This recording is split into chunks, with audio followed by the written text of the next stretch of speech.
If we define environment as the ecological, geographical, and cultural conditions that shape a community, then the village of a creche may be one of the worst places on earth.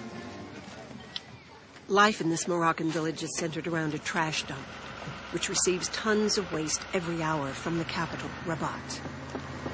Scores of families spend their days here rooting through heaps of household, industrial, and medical waste for anything of value they might sell or trade. Much of the work is done by women and adolescents, like 15-year-old Samira.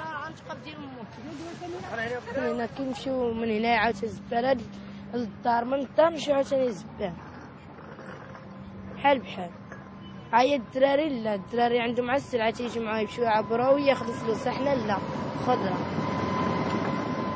هنا سامره بزاف تنضربوا ما كاين لا مدرسه لا صحه لا والو هنا.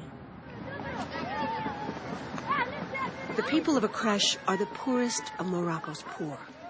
They are also among the country's most vulnerable. Indicators for disease and injury are surging, and 2/3 of the community is illiterate. The villagers fear that their lives will continue to deteriorate along with the environment.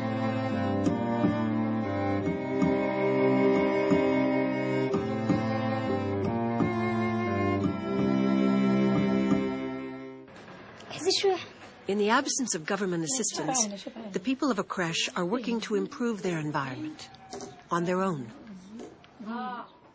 This literacy class was established last year by village leaders and the United Nations Population Fund.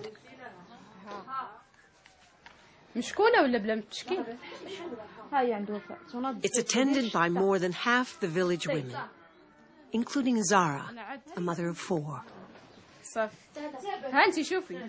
السبب اللي دفعني هو ملي كنشوف ولادي كيقراو كنكون انا ما عارفه حتى شي حاجه كنشوفهم كيحفظوا جاهله على داك الشيء ما عارفاش كاع شنو كيقراو ولا شنو كيحفظوا ولا سميتو بعض المرات اخويا كيبقى يدفعني الفضول كنبقى نتفرج فيهم وكنشوفهم نقول كيفاش نولى بهذا الشيء اللي كيقراو هاد الدراري. Zara knows she will never be able to read and write as well as her children, but even the small skill she now possesses is emancipating. ولكن بالنسبه لي انا خصني كنبقى نسول عافاك اخويا عافاك اختي شي قضيه شويه خايبه ولكن الا كان الانسان عارف تيمشي حتى هو بسميتو بداك الرغبه اللي في عقله كيمشي بعدا راه كيكون عارف البلاصه.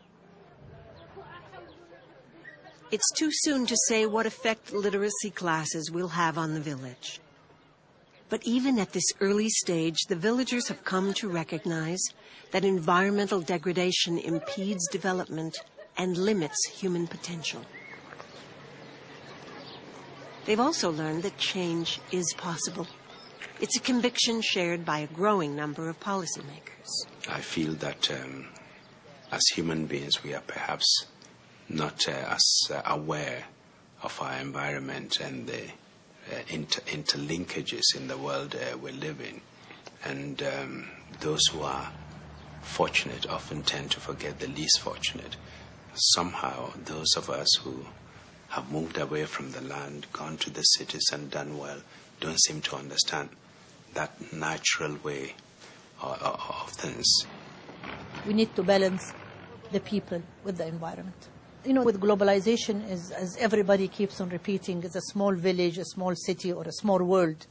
And therefore, what happens in one part of the world affects the other parts. As you already look at the world now, we are talking now about food divide. We're talking about natural resources divide. We're talking about health divide. We're talking about education divide. And all this will impact on the developed countries one way or another.